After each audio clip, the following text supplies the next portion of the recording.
so fucked, so fucking fucked. Yeah, yeah, yeah, yeah. You are so fucked, so fucking fucked. Yeah, yeah, yeah, yeah. Yeah, yeah, yeah, yeah.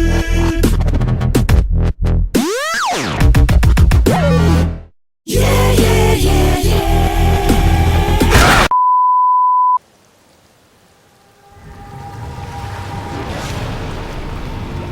Hello, and welcome to Call of the Dead, which is by far, and I will take no arguments on this, the greatest zombie map of all time. But what about Origins, Mob of the Dead, Doris? Oh, wait, you serious? Let me laugh even harder. Okay, I get why people like Doris, the fact that it's just small and it's fun, but it's so boring. There's nothing on the map at all to get excited about. I mean, you got the 4 perks, the PPSH, the Wonderwaff, and the Pack-a-Punch machine. And that's basically it. I mean, sure, there are things that I like about the map, like the original Pack-a-Punch camo and the FG42 with double tap, but it's not enough to make it my favourite map of all time. Despite these fandoms that exist about all of these maps, I'm quickly going to go over basically all of the stuff that makes Call of the Dead superior to these maps. For example, Call of the Dead has 2 things which both Mob of the Dead and Origins both fail to have. Stamina.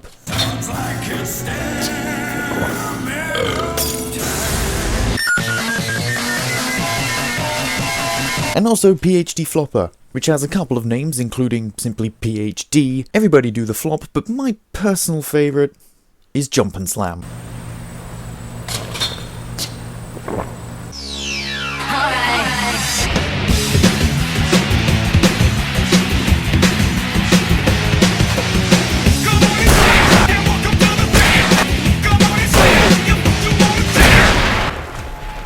Yeah! There's another thing which most people think is actually a burden on this map, which is George Romero, but honestly he is one of the best zombie bosses of all time, and I really don't think I need to explain to you why. I mean, just listen to what the trailer calls him. The godfather of all zombies. And for some reason people were confused on why it was hard to kill him. He's basically a god.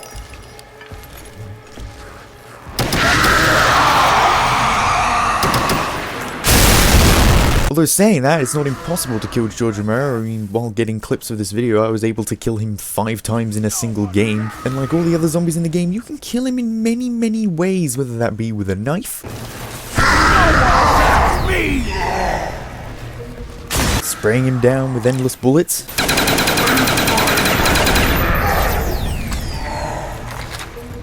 killing him with dubstep. Your days are numbered, zombie.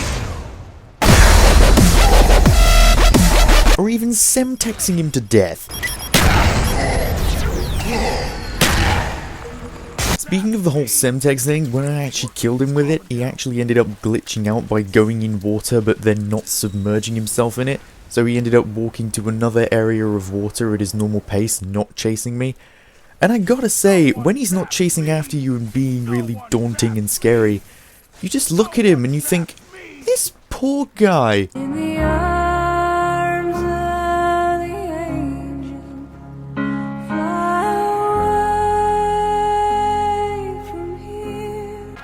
Fuck off.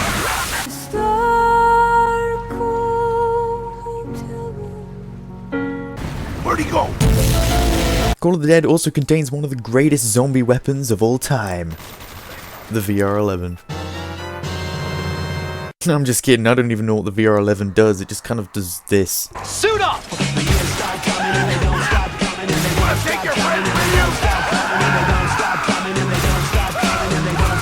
I am of course talking about the Scavenger, the sniper rifle that basically fires nukes. With you.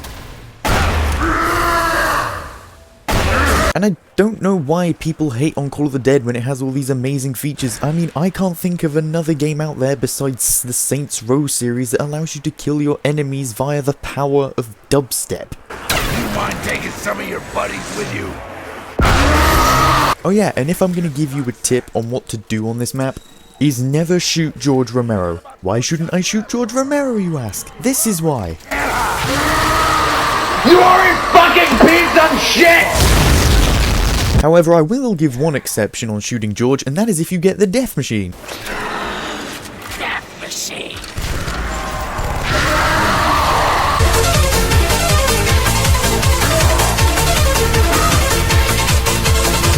A trend that seems to be set by all of these great zombie maps is that they all have really good Easter eggs. And I gotta say, Call of the Dead has to be one of the best ones, as your objective is to free the original 4 characters from behind a metal door. Hey! Is anyone out there? We're stuck in this room! And although the ending result of the Easter egg is incredibly satisfying, I've gotta say that when you do it in co-op, some of the steps are incredibly tedious. Okay, so it's gonna start turning? Yeah, I'm gonna turn mine up here and then it's gonna turn yours downstairs. Wait, so you turning that one is... Yeah, it'll start turning yours. Alright, okay, I get it now. Alright, I'm doing it. Yeah, so are you ready? Yeah, just, yeah. You sorry. Wait, what do you No, it wasn't turning, but now... Yeah, I'm gonna keep Yeah, going. yeah, okay. Oh, yeah, Yeah, okay. yeah, okay. Alright, I'm going. Okay. 1, 2, it's a 2. It's a 2, it's a 2, god fuck! In solo, however, the Easter egg is much, much easier, and I have to say, I actually found it strangely entertaining at times.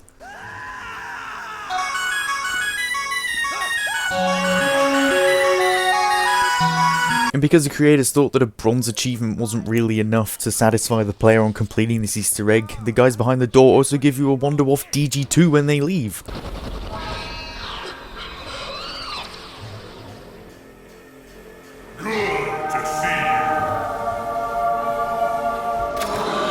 And what's the Wonderwolf DG2, you ask? This. One thing that I think I should really point out about the map, which not a lot of players know, is the freezing cold water that is littered absolutely everywhere. Not only is this incredibly annoying because when you go in it, it slows you down, but if you stay in it too long, you inevitably freeze. I can't move! And the only way you can get out of it is if something hits you. This isn't such a problem in multiplayer because a teammate can just shoot you, but in solo, you have to wait for a zombie to hit you. It's working. Let's go get a cold one. And that's about it. Anything else I could probably tell you about this map will make you run for the hills, so I think I'll keep that to myself. I thought I'd end this video with a little touch of realization.